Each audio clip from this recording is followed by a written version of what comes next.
Welcome back. Now, you may remember a little while ago we brought you a story about a new DVD made by and for new dads. I said, okay, we're going to the doctors tomorrow. And she found out that she was pregnant, and it was just crazy. I didn't know what I was going to do. I actually cried. You know, I was going to be expecting to be a father.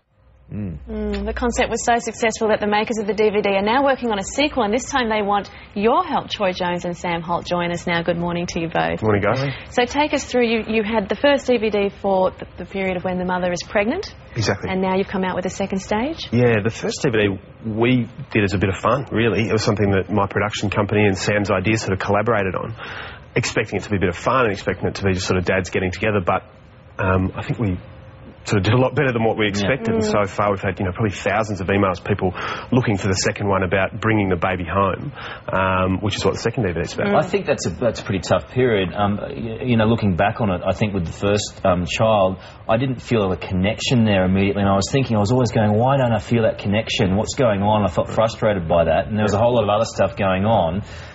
Is that a common theme out there? No, it's exactly what most blokes talk about we've done some preliminary filming and sort of been all around Australia filming guys from Perth to Brisbane. And exactly the same feeling, because basically there's all this build up to the birth and you're expected to be a great dad off the bat.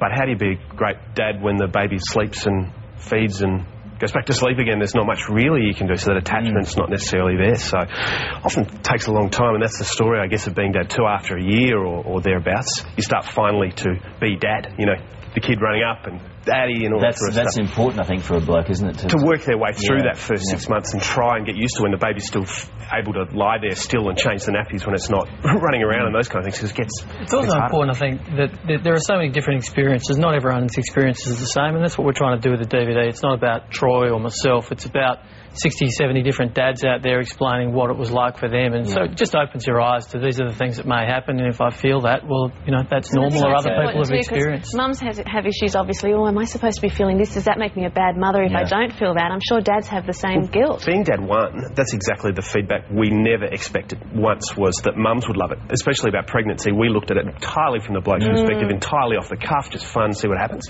But mums had never seen A, the dad's perspective, or B, sort of general topics being talked about so candidly. We touched on miscarriage and things that from the bloke's perspective sort of informed the wife. We've had emails sort of saying, you've saved our marriage and stuff like that. Do you also go on and look at discipline and things like that for toddlers when they get into that terrible twos stage, which I think starts at about 14 months? I think that's one of the interesting parts, once again, of the DVD, is that there's such different opinions on topics like smacking. So some people say, smacking's not great, but smacking's a good way of disciplining your child, and other people are vehemently against it. And so, on the DVD, people are basically having a bit of an argument about it. So once again, I think it's just about trying to get to understand how things work for other people. In terms of advice, the thing, we're both going through it at the same time, so we had quite an interesting experience when we were filming, is that to be involved is probably the key. It's sort of even when you're feeling awkward, or even when you're feeling like you don't know what you're doing, to get involved, to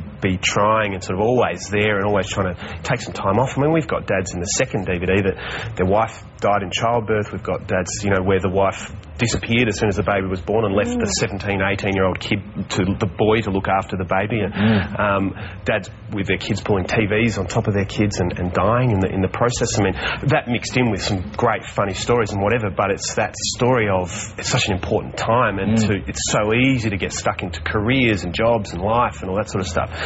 To spend some time in the life of this baby is so vital, and I think that's that love story part of the DVD that I love. That's what I'm enjoying. He's obsessed by the love story. Well, once you get started, you don't stop, though. We unfortunately have run out of time today, but guys, really interesting stuff. I think anything that generates conversation and people talking about it and blokes talking about it is a good thing. So that's the information there on how you can get the Being the Dad 2 DVD. Carl, one quick point, mate. It's that Big W, Being Dad 1 is actually at Big W as of today, so anyone around wants to pick it up, they can do it from Big W today. Go pick up the nappies as well as the DVD. At the same time. I think it's great to bring the focus back to dads. Well done. Yeah, thank you. Thank you. Thanks for that, guys.